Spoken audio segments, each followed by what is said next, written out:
Hello guys! Hello Pisces! Welcome dito sa aking channel, Kapalaran 888 Pisces.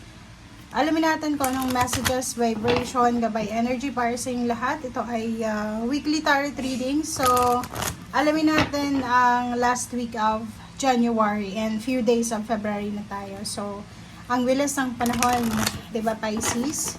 So, yun. It's general reading. Kung bago ka sa channel ko, kung first time mo dito or kaka-like mo lang or kaka-follow mo pa lang or add, o ano pa man, subscribe. Maraming salamat sa panunod, Pisces. And doon sa mga dati kong subscribers na nandito pa rin, maraming salamat sa inyo lahat. I hope na nandito pa rin kayo. Okay, so thank you. Pisces. Ay, tingnan natin. Gumawa tayo dito, Pisces, ng one card. So, in general reading to ha. Huwag mong masyadong seryosohin na kung hindi ito makaresonate sa'yo kasi marami kayong Pisces. Okay, Pisces, first card natin is Clear and Shield Your Energy, El Moria. Okay, so, yung mga Pisces palaging may ganun eh. Ito yung energy ng Pisces palagi eh. So, yung iba, maraming Pisces ang empath, maraming Pisces ang mabilis silang makarelate sa emotion or feelings ng mga tao sa paligid nila. So, this week, ito yung pinakamagandang mensahe na pwede mong marinig sa linggong ito. Na as much as possible, linisin mo, proteksyonan mo ang energy mo.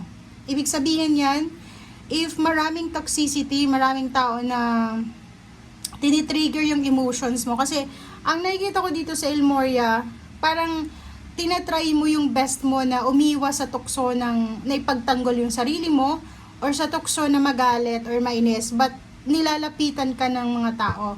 So, mga taong toxic. So, nakikita ko sir dito, as much as possible, clear your energy muna. Okay, clear your energy. So, ibig sabihin, alisin mo yung mga toxicity. Toxin sa katawan, toxic sa kapaligiran, sitwasyon, relationship, attachment, commitment na hindi na maganda para sa iyo, mental, emotional, spiritual, and financial. And shield your energy. Protectionan mo yung energy. Yung iba sa inyo, pwede may mga crystals, incense, prayer, diba? Yung mga affirmation, positive affirmation. Yung iba naman sa inyo dito, yung sandata lang nila is prayer. So, walang posibleng makakatulong sa atin kundi Panginoon lamang. So, invoke Archangel Gabriel, Raphael, and Michael. Especially Archangel Michael kasi siya yung protector eh. 'Di ba? So, po-protection kanya ng mga laban sa mga taong hindi magaganda yung motive or yung mga plano para sa'yo. Okay? So, ito yung magandang energy para sa iyo this week. Okay. Next, Pisces, ano pa ba? Ang message na para sa iyo. Okay. Harmony. Okay, so dream. So, nakikita ko sure dito na talagang sinasabi ng baraha mo dito na kinakailangan mo talaga ng harmony. Kapayapaan, harmony, balance, parang ganun. Okay.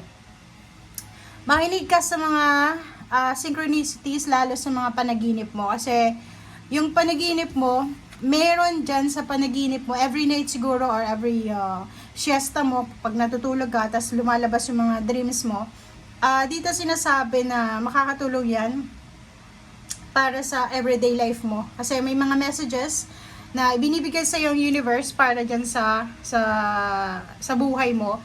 And minsan pinapadala nila yan through synchronicities. Panaginip, parang gano'n. So, mga sign symbols, signals, parang gano'n. Messages.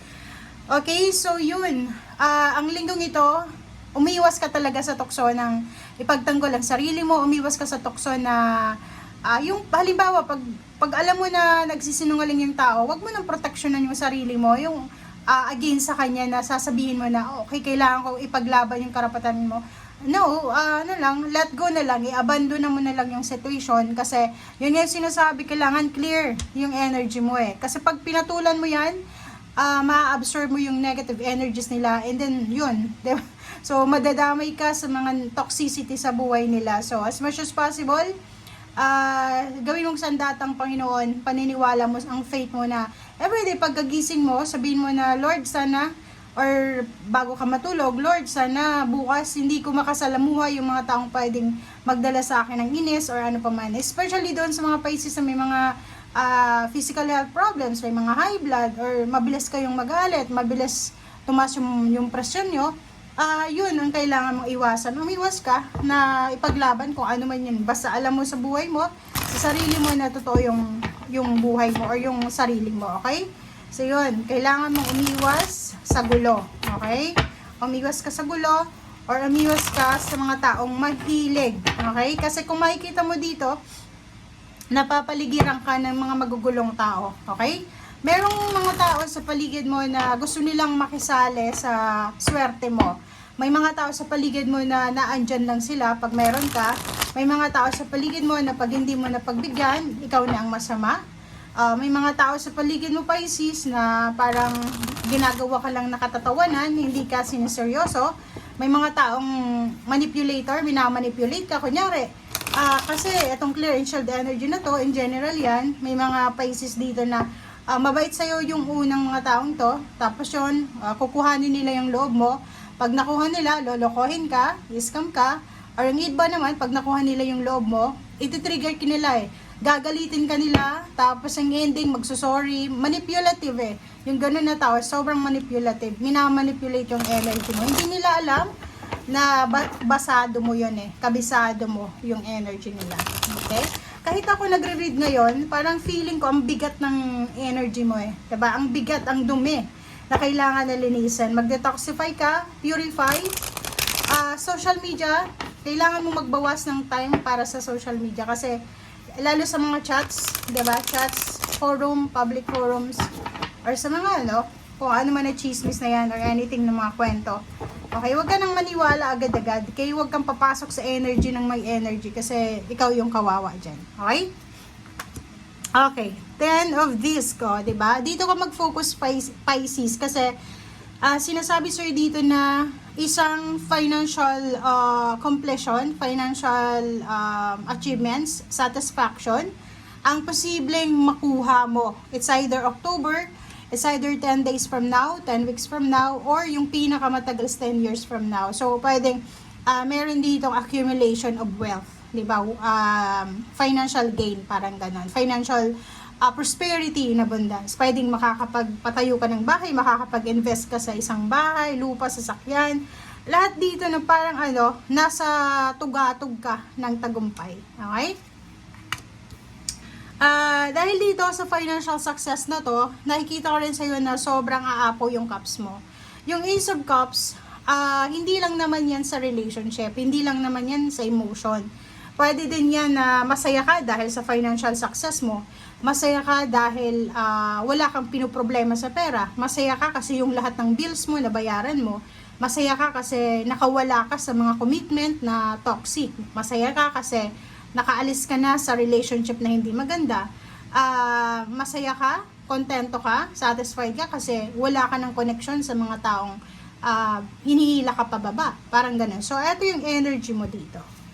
Okay, Two of Cups. In terms of relationship, intimate relationship, mag-asawa, mag-boyfriend, girlfriend, live-in partner, nakikita ko na sobrang harmonious yung energy nyo this week. Okay, sobrang if for example, for the past 10 days or 10 weeks or 10 months, hindi masyadong maganda yung relationship yung dalawa. Yung parang away kayo ng away, hindi kayo magkasundo.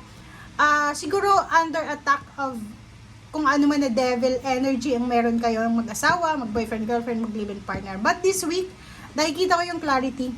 It's understanding, clarity, commitment. So, may mag-asawa dito, mag-boyfriend, girlfriend, mag-partner sa trabaho, mag-partner, mag-teamwork sa trabaho, mag-partner sa business.